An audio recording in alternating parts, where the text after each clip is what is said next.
Então, galera do primeiro ano, olá! Hoje, nesse momento, a gente vai estudar um pouco, não é? Hoje, nesse momento, nós vamos ter nossa aula de literatura.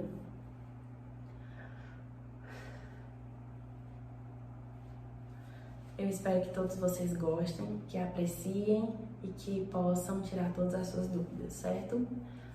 Inicialmente, gente, nós não vamos ter nenhuma atividade de literatura, mas com as atualizações que estão sendo feitas, eu vou planejar alguns TDs, algumas atividades e até algumas atividades interativas para colocar aqui, tá certo? Na plataforma, para que vocês também possam interagir mais, certo?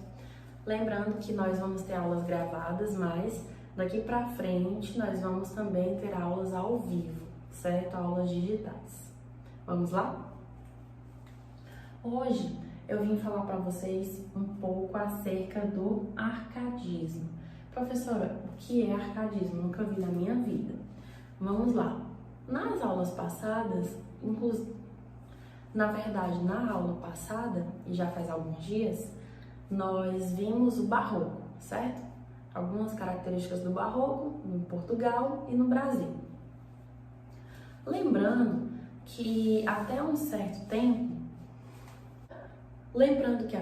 tempo, a literatura só existia em Portugal, certo? Foi a partir do quinhentismo que a literatura também se manifestou aqui no Brasil, tá bom?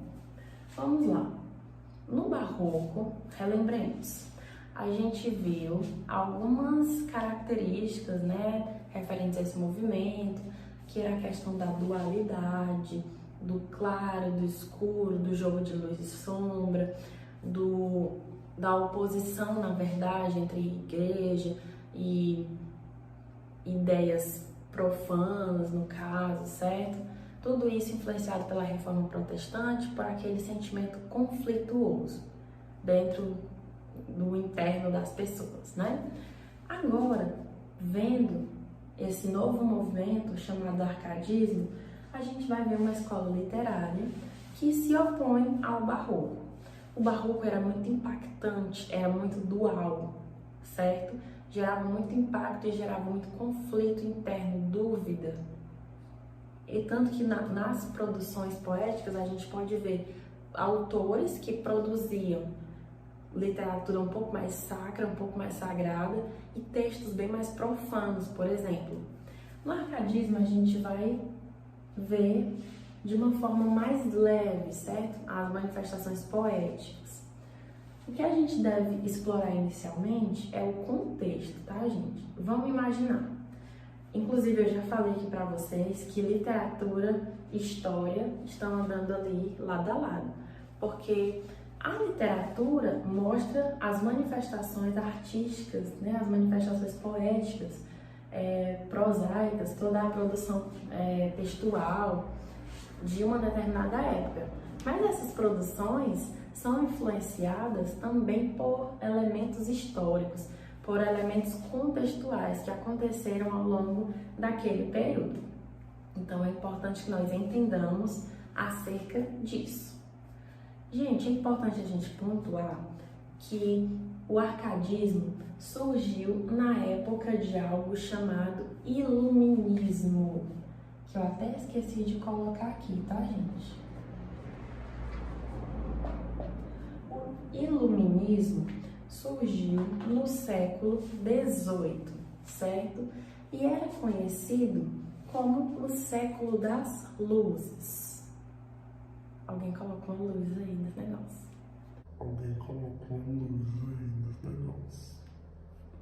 Era conhecido como o século das luzes. Por quê? É importante que a gente fale sobre isso. O iluminismo foi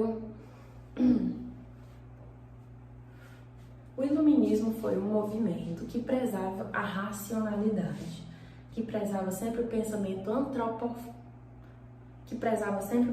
antropológico, o pensamento que vem do homem, em oposição sempre ao pensamento religioso.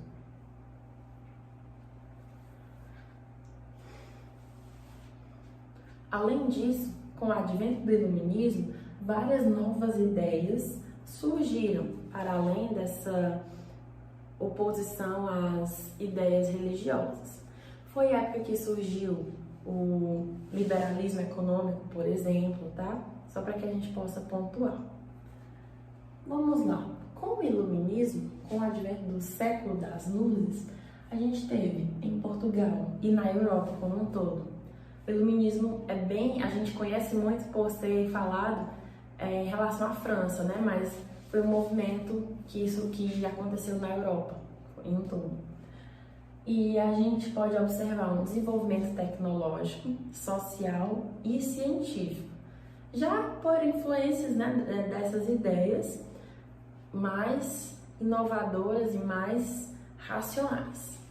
Com isso também, a gente teve uma fase de transformações por conta da Guerra da Restauração. O que foi essa Guerra da Restauração? Foi uma guerra que envolveu Portugal e Espanha e que fez com que Portugal conseguisse a sua independência, certo, gente? Por conta dessa guerra, várias transformações foram existindo, na verdade, foram sendo percebidas em Portugal.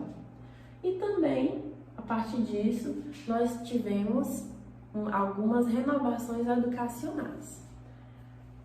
Com todo esse contexto, a partir de todo esse contexto de novas ideias de renovação, século das luzes, iluminismo, tá? Século XVIII, a gente vai ter o arcadismo.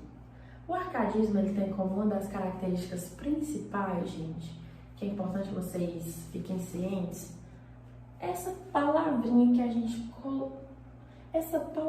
que eu coloquei aqui, que vocês observem, tá? Bucolismo. Bucolismo.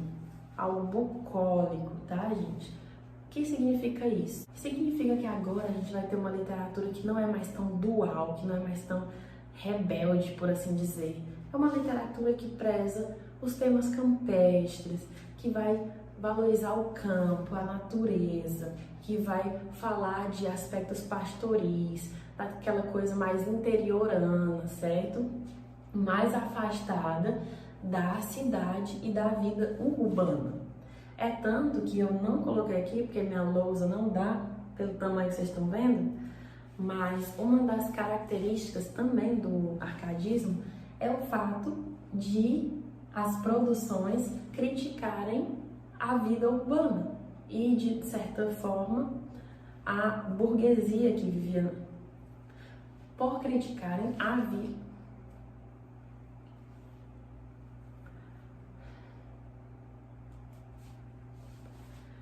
Vamos lá. Não, pula essa parte. Continuando a falar sobre o arcadismo.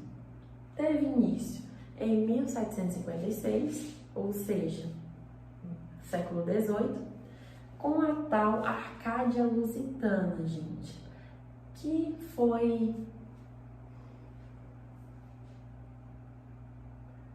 surgiu a partir da Arcádia italiana, certo? O que é, de fato, uma Arcádia? Nesse caso, a Arcádia simbolizava uma academia de estudiosos, uma espécie de centro de produção artística, cultural, certo? E literária.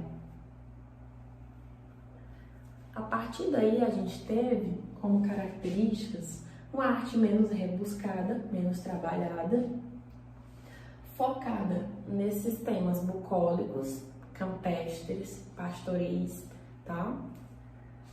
Voltado também ao estilo mais clássico, não tão rebelde, por assim dizer, não tão brusco quanto era o barroco, tá? Um dos conceitos que a gente pode abordar em relação a esse bucolismo é a questão do locus amoemus. Locus amoemus é uma expressão em latim. Vocês podem perceber que muitos conceitos literários vêm em latim, né? É uma língua que deu origem a muitas línguas, inclusive o português. Locus amoemus representa lugar ameno, significa lugar ameno, ou seja, fazendo referência a esse lugar campestre, é o campo, a calmaria do interior, certo? Além disso,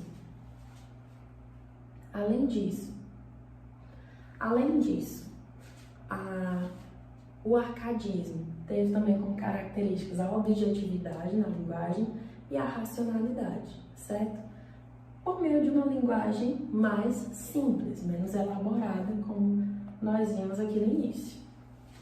E também, por fim, nós podemos destacar a exaltação da natureza, visto que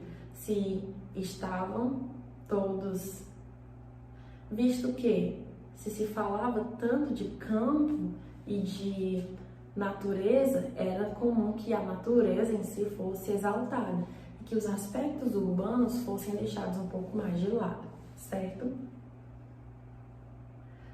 Gente, para fechar nossa aula bem breve, um dos autores que vocês vão ouvir em algum vestibular, em algum momento da vida de vocês, acerca do arcadismo é Bocage, certo? Isso em Portugal, tá bom? Na próxima aula, nós vamos explorar um pouco o arcadismo no Brasil, ok? Então, agradeço todos que assistiram essa aula e é isso. Bons estudos a todos!